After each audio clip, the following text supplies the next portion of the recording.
Hi అండి, మీ అందరికి ఎలా ఉన్నారు? బాగున్నారా? మేమైతే చాలా బాగున్నామండి. మొన్నటి రోజునైతే నేను దీవెన అయితే చికెన్ కర్రీ చేసిన రోజైతే ఇంకా చికెన్ కర్రీలో అన్ని టమాటాలు వేయకూడదు, అసలుకి సాంబార్ పొడి వేసేరేందని చెప్పేసి కామెంట్లో అడిగారంట. బావ అయితే నాకు చెప్పాడు, రాజీ చికెన్ కర్రీలో సాంబార్ పొడి అంటే వేయకూడదు అంటగా రాజీ అని చెప్పేసి. బావ సాంబార్ పొడి అంటే మనం సాంబార్లో వేసుకునే పొడి కాదు, నేను ఇంట్లోనే తయారు చేశాను, అన్ని రకాల మసాలా దినుసులు ఇంకా పాతికల పద్ధతిలో సాంబార్ అయితే కొట్టాను బావా అని చెప్పేశాను.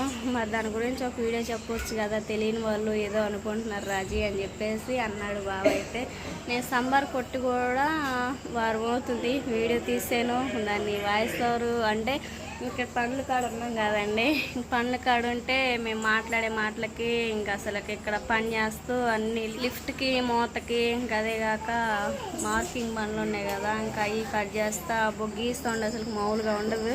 అందుకనే సగం వీడియోస్లో ఇంకా వాయిస్ ఓవర్ ఇస్తున్నాను అనమాట.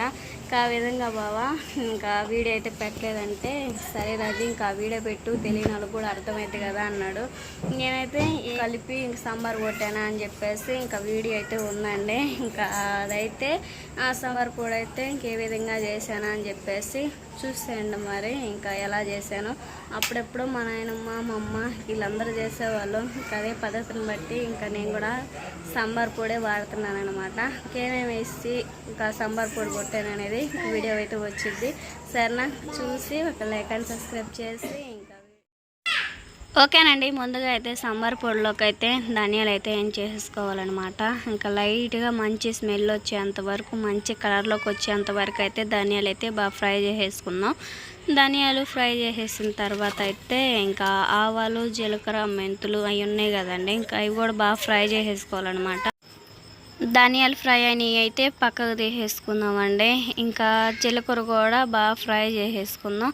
ఇంకా ఆ విధంగా ఫ్రై చేసుకునేటప్పుడే మనకు అనేది మంచి స్మెల్ వచ్చింది అనమాట. నేను ఆ విధంగా ఫ్రై చేస్తుంటేనే పక్కింటి వాళ్ళు అయితే ఇద్దరు వచ్చి అడిగారు, ఇంకేంటి అది సాంబార్ కొడుతున్నావా అని చెప్పేసి. ఇంకా సాంబార్కి మనం ఫ్రై చేసేటప్పుడే కనుక్కోవచ్చు ఆ స్మెల్ని బట్టే.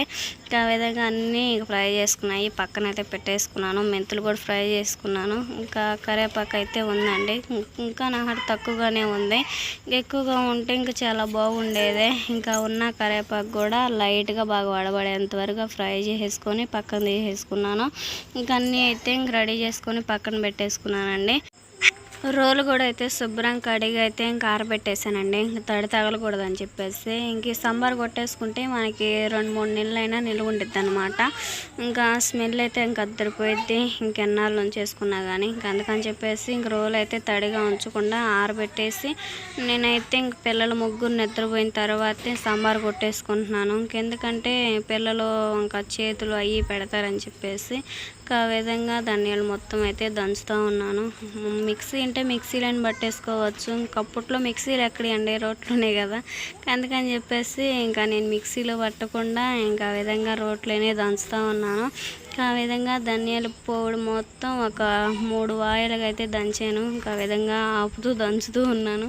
మాకు మెత్తని పౌడర్ లాగా అయింది కదండి మనకైతే. ఇంకా ఆ విధంగా ఇంకా దంచేసుకుంటూ ఉండాలి.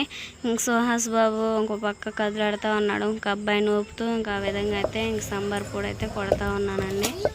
ఓకేనండి, ధనియాల పొడి అయితే బాగా మెత్తంగా అయితే నూరేసుకున్నాం కదా. ఇంకా అదేవిధంగా ఇంకా మెంతులు, ఆవాలు, జీలకర్ర మొత్తం కూడా ఆ విధంగా మెత్తంగా నూరేసుకున్న తర్వాత చిన్నులపాయలు అయితే 1/4 కిలో తీసేసుకున్నాను. ఇంకా ఫస్ట్ వై నూరింది అని అనమాట మీకు చూపిస్తుంది. ఇంకా మొత్తం పొట్టు లేకుండా ఇంకా ఆ విధంగా ఒలిచేసేసుకొని ఇంకా రోట్లో మెత్తంగా అయితే నూరేసుకోవాలండి.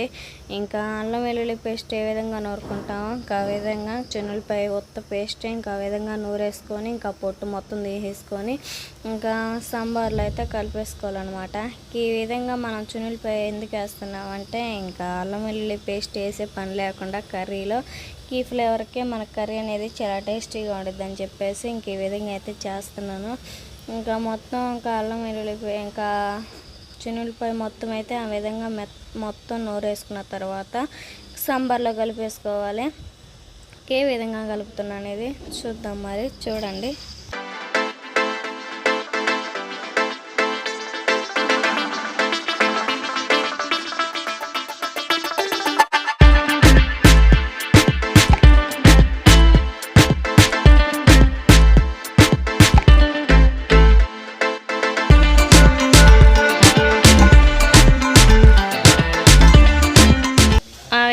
మొత్తం చున్నులపై మొత్తం అయితే నూరేసుకున్నాం కదండి. జీలకర్ర పొడి, ధనియాల పొడి, ఆవాలు, మెంతులు మొత్తం నూరేసుకునేది అయితే ఒక గిన్నెలో తీసేసుకొని, ఇంకా చున్నులపై నూరేసింది కూడా వేసేసుకొని, పసుపు ప్యాకెట్ ఉంది కదా, పసుపు ప్యాకెట్ అయితే మొత్తం వేసేసుకొని కలుపుకోవాలన్నమాట.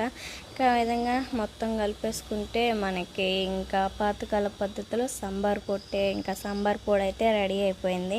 ఇంక ఇదండి నేను మొన్న చికెన్ కర్రీలోకి వేసింది. చికెన్ కర్రీలోకి వేసేది ఇంక మామూలుగా నేను కర్రీ చేసుకునే వాటిలన్నిటిలోకి ఈ సాంబార్ పొడి అనమాట వేసుకునేది. ఇంకా మామూలుగా సాంబార్ పొడిలో వేసే సాంబార్ పొడి కాదు, ఇంక ఇది మా అమ్మమ్మ అంటే మా అమ్మ మా నాయనమ్మ వాళ్ళు తయారు చేసే సాంబార్ పొడి నేను వాళ్ళ దగ్గర చూసి నేర్చుకొని ఈ విధంగా కర్రీస్లోకి అయితే వేసుకుంటున్నాను. ఇంకా ఏదో అనుకోవద్దు, సరేనా. ఈ విధంగా సాంబార్ పొడి ఇంకా కొట్టడం అయితే ఇంకా రెడీ అయిపోయింది.